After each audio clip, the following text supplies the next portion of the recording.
На фоне российско-украинского конфликта лидеры России, Беларуси и Казахстана в Минске подытожили договор о Евразийском экономическом союзе. Проект, который собираются поддержать и другие постсоветские республики, прозвали моделью нового СССР. На примере аннексии Крыма в прессе стали звучать призывы к присоединению стран Центральной Азии к России.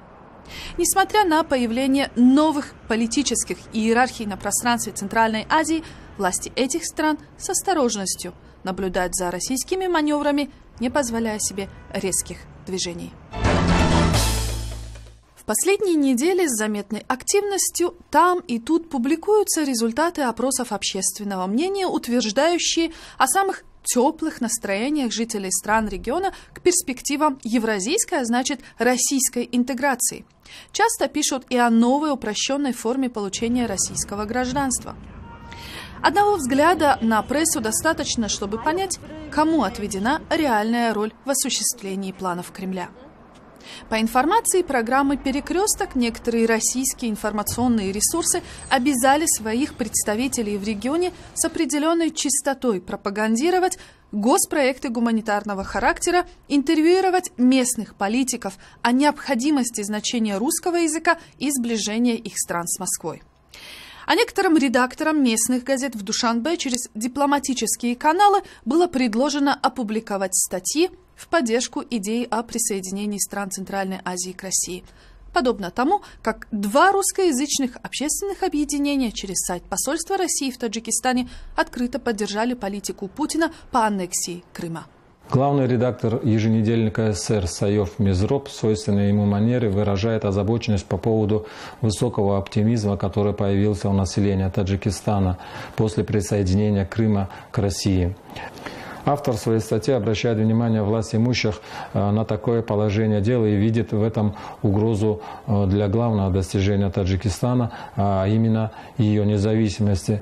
Между тем, на второй, третьей полосе таджикских газет можно встретить и другие статьи, в которых восхваляется прежняя жизнь советского народа или советского Таджикистана, где указывается на привилегии, которые имели народы советских республик как в области образования, так и в области культуры и медицины. Особую роль в реализации новой концепции государственной политики в области международного сотрудничества Москва отвела Федеральному агентству Россотрудничества, сообщает «Коммерсант».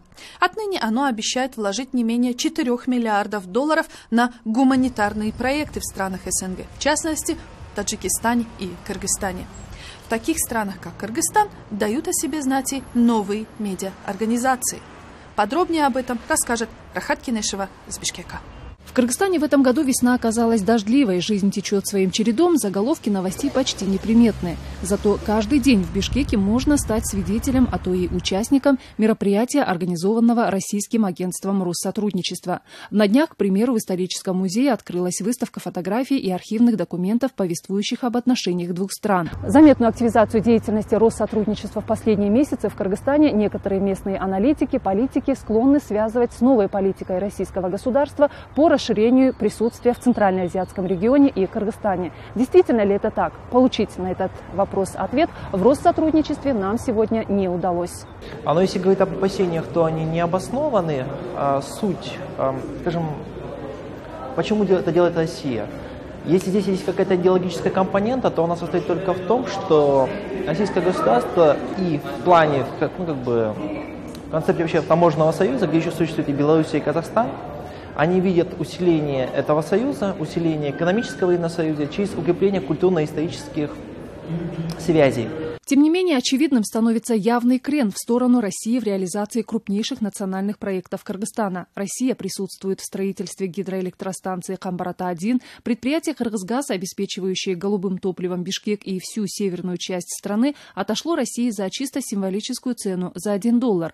Жесткой критике гражданского общества подверглась также попытка кыргызского правительства отдать России контрольный пакет акций стратегического объекта международного аэропорта Манас. Россия на сегодняшний день расширяет, а если точнее, возвращает пространство, которое было в период СССР.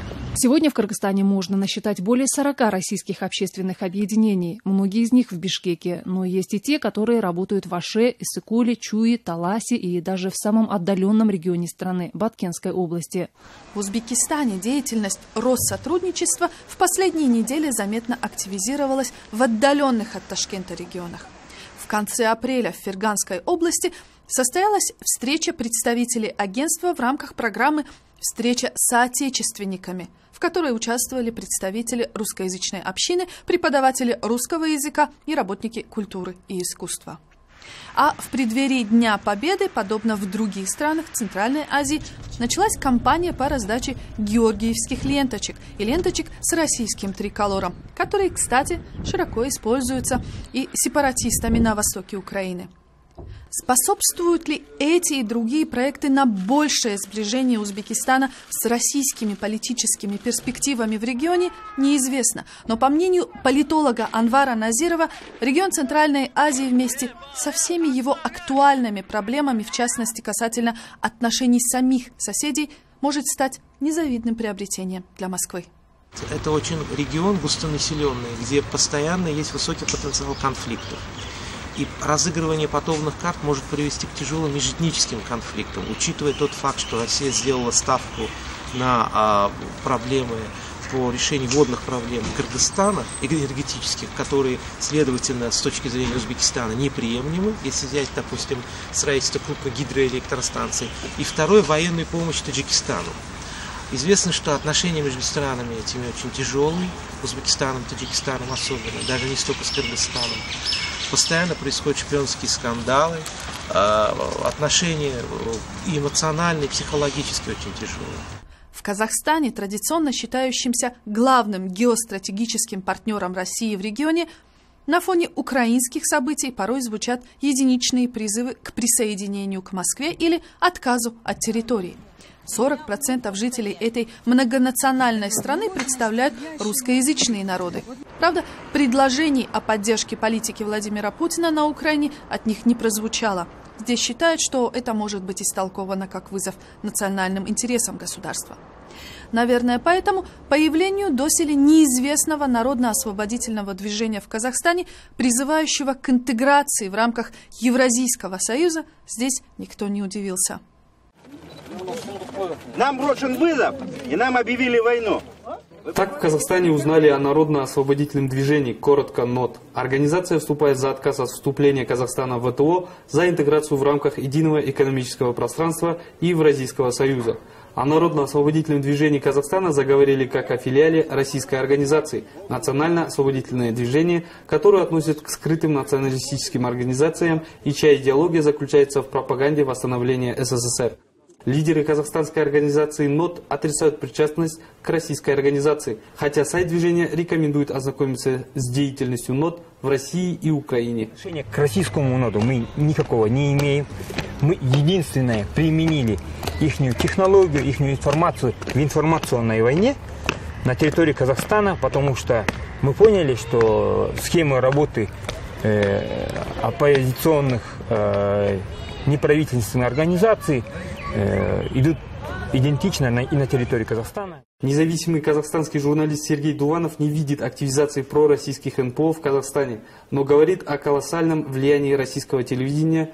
Вот это влияние СМИ, плюс русский фактор, о чем отдельно нужно сказать, определяет то, что многие НПО сегодня, они с точки зрения, допустим, оценки событий на Украине, самоустранились. Они боятся выражать свою позицию пророссийскую, как правило.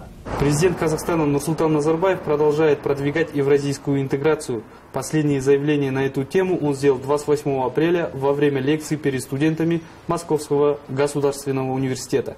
Казахстан – единственное в Центральной Азии государство, которое входит в таможенный союз во главе с Россией.